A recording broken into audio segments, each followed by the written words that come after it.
O SoundForge tem ferramentas interessantes na edição de loops.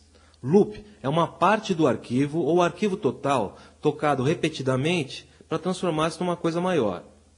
Vou entender um pouquinho então o que seria um envelope sonoro.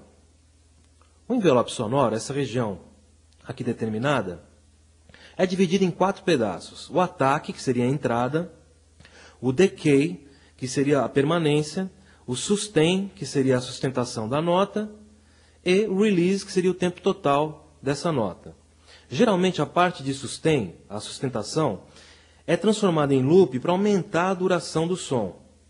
Porém, às vezes é necessário criar um segundo loop mais à frente do arquivo, pois isso permite criar sons mais complexos, como, por exemplo, um acorde de um piano com o pedal de sustentação pressionado.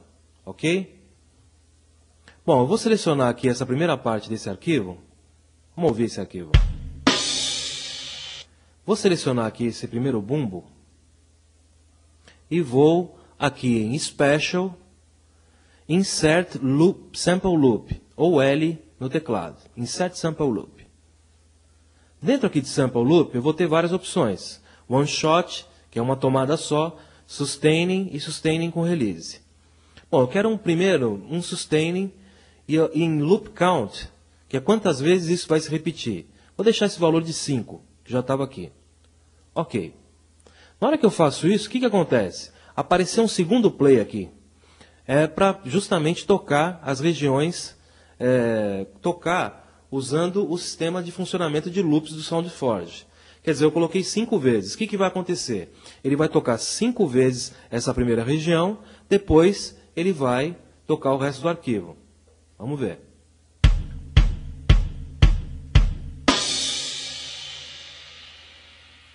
Ok.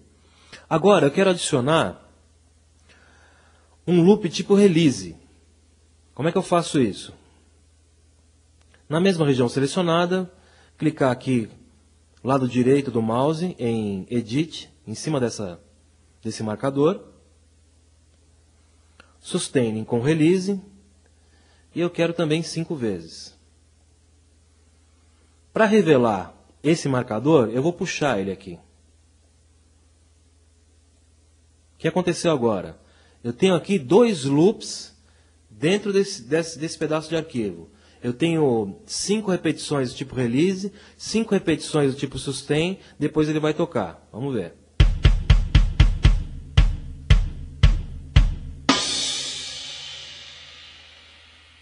Ok. Outra ferramenta interessante, quando você já tem pontos determinados de sustain ou release, é o Loop Turner.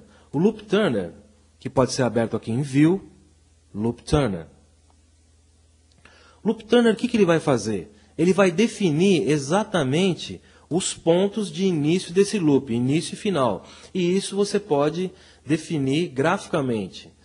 De repente você está usando um loop e em cada repetição vem um clique, um pleque, um som desagradável. Por que está acontecendo isso? Porque na hora que o loop começa, ou ele termina, ele deve estar com alguma faixa de onda acima do ponto zero, que é esse ponto central. Para você fazer um loop perfeito, sem esses arquivos, esses ruídos no final, você tem que posicionar ou fazer loops que se iniciem nesse ponto. Você pode conseguir isso fazer com um fade out e um fade in. Mas de repente com esses recursos você pode cortar alguma coisa do loop. Tá? Bom, eu tenho as seguintes opções aqui dentro do Loop Turner. A primeira é o loop selecionado. A segunda é um play pré-loop. No caso, eu não tenho alguma coisa antes aqui. Eu só tenho ele e depois. Então ele não vai conseguir tocar nada. Play loop é o loop que eu selecionei. Play post loop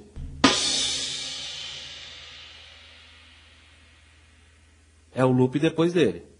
Ok? Ele está tomando como referência o loop tipo release que eu fiz. Não o sustaining, para usar aqui o Loop Turner. Então o que é o mais interessante aqui? O mais interessante é você conseguir, através desses comandos aqui embaixo, posicionar no loop Turner a posição onde esse início e o final do loop vão ficar numa posição confortável e não vão criar nenhum pleque, nenhum ruído ou qualquer barulho. Como é que eu faço isso? Quero aproximar essa parte um pouco para cá. Então eu vou aqui e vou deixar mais preciso ainda esse loop.